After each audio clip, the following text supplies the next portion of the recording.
Auto levels. The most forgotten difficulty rating. What's the reason? Maybe it just got too repetitive, or the trend just died.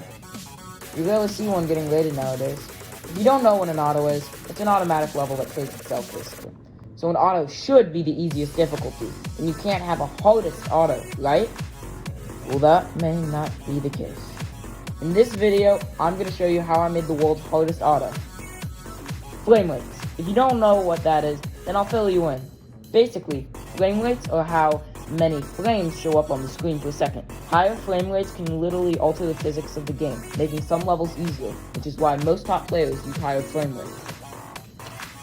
But some levels may be physically impossible on certain flame rates. To put it simply, imagine being on 5 FPS. Pretty terrible, but it's physically impossible because none of your frames line up. Now, that may be a bit of an exaggeration, but that's the basics.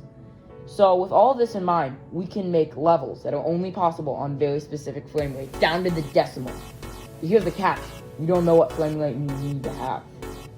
So I made literal Harvard-level equations that you have to have exactly correct and 100% accurate to survive. But what's stopping someone from memorizing all the answers, you may be thinking? The random trigger. I've made thousands of possible different equations and answers. Oh, and I almost forgot, you have to do this more than 60 times in a row for 10 minutes straight. So if you pause and do all the math, it'll take you weeks. Oh, and also to be an absolute troll, I added this at the end.